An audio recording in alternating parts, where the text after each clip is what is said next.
Assalamualaikum warahmatullahi wabarakatuh. Hai teman-teman, perkenalkan kami dari kelompok 7 akan memaparkan materi tentang kimia unsur. Sebelum itu, kenalan dulu yuk sama anggota kelompok 7. Ada saya Diva Arini sebagai presentator pertama, Putri Ramdhani sebagai presentator kedua, Mawada Warahmah sebagai presentator ketiga, dan terakhir ada Fitri Ardianti sebagai presentator keempat. Nah teman-teman, untuk mempelajari materi kimia unsur, tentu kita harus ketahui apa sih tujuan pembelajarannya. Tujuan yang pertama adalah siswa mampu memahami pengelompokan unsur-unsur golongan utama yaitu alkali dan alkali tanah. Yang kedua adalah siswa mampu menjelaskan tentang sifat fisika dan kimia dari unsur-unsur golongan utama yaitu alkali dan alkali tanah. Jadi, apa sih itu kimia unsur? Kimia unsur adalah cabang kimia yang mempelajari tentang unsur-unsur dan mengkaji bagaimana unsur-unsur berinteraksi satu sama lain. Unsur-unsur adalah elemen yang memiliki sifat kimia dan fisika yang berbeda. Kimia unsur melibatkan pemahaman tentang sifat-sifat unsur, konsep kimia, dan reaksi antara unsur-unsur. Selanjutnya ada unsur-unsur golongan utama. Unsur-unsur golongan utama adalah unsur-unsur yang terletak pada golongan 1 dan 2 blok S serta golongan 13 hingga 18 blok P dalam tabel periodik. Mereka terdiri dari berbagai jenis unsur termasuk logam alkali tanah, metaloid, non-logam, halogen, dan gas mulia. Unsur-unsur golongan utama memiliki sifat-sifat kimia dan sifat fisik yang berbeda. Mereka berperan penting dalam berbagai reaksi kimia dan kehidupan sehari-hari.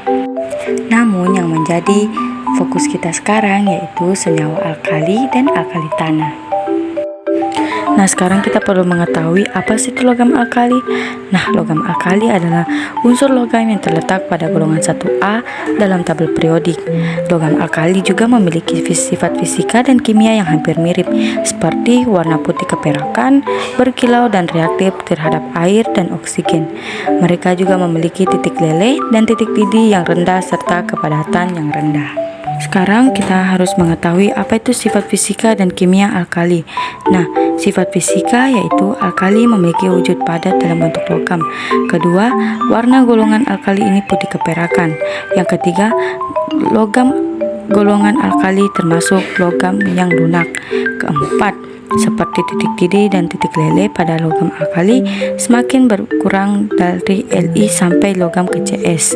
Kelima, massa jenis logam alkali Li, Na, dan K memiliki massa jenis kurang dari 1 hingga jika dilarutkan dalam air akan tampak terapung. Yang terakhir, namun demikian logam-logam tersebut tetap reaktif jika disimpan dalam air. Selanjutnya yaitu sifat kimia. Sifat kimia alkali ada 4. Yang pertama, alkali yang paling menonjol diantaranya ke reaktif dan tidak sifat reduktor. Yang kedua, kereaktifan golongan alkali juga dapat dibuktikan dengan cara menambahkan logam alkali tersebut dari air. Yang ketiga, kereaktifan logam alkali semakin bertambah mulai dari Li, Na, K, Rb, dan Cs. Terakhir, logam alkali termasuk unsur-unsur yang sangat reaktif atau mudah bereaksi dengan unsur lain. Nah, kita masuk ke jenis-jenis logam alkali. Logam alkali terdiri atas 6 jenis. Yang pertama litium, yang kedua natrium, yang ketiga kalium, yang keempat rubidium, yang kelima cesium, dan yang terakhir yaitu francium. Baik, setelah senyawa alkali, kita beranjak pada alkali tanah. Logam alkali tanah adalah unsur logam yang terletak pada golongan 2 atau 2A dalam tabel periodik. Logam alkali tanah memiliki sifat fisika dan sifat kimia yang berbeda dari logam alkali, seperti memiliki titik leleh dan titik didih yang lebih tinggi, kepadatan yang lebih tinggi, dan juga reaktivitas yang lebih rendah. Lalu, kita juga harus mengenal sifat fisika dan sifat kimia dari alkali tanah. Sifat fisikanya yang pertama, alkali tanah merupakan logam berwarna putih, lembut, dan mempunyai struktur kristal berbentuk kubus. Yang kedua, mempunyai titik lebur yang rendah sehingga mudah mencair dan menyerap panas. Yang ketiga, memiliki konduktivitas elektrik dan termal yang tinggi sehingga baik untuk penggunaan sebagai elektrolit. Dan yang keempat, mempunyai densitas yang rendah sehingga ringan dan mudah mengapung di air. Adapun sifat kimianya, yang pertama, alkali tanah mempunyai nilai ionisasi yang sangat rendah sehingga mudah mengalami ionisasi dan membentuk hidrogen H+. Yang kedua, mempunyai sifat basa yang sangat tinggi sehingga dapat reaktif dengan air dan asam. Yang ketiga, mudah mengalami oksidasi. Yang keempat, mudah mengalami reaksi dengan gas hidrogen atau H2 untuk membentuk amalgam logam alkali tanah. Dan yang terakhir, mempunyai sifat reduksi yang sangat tinggi.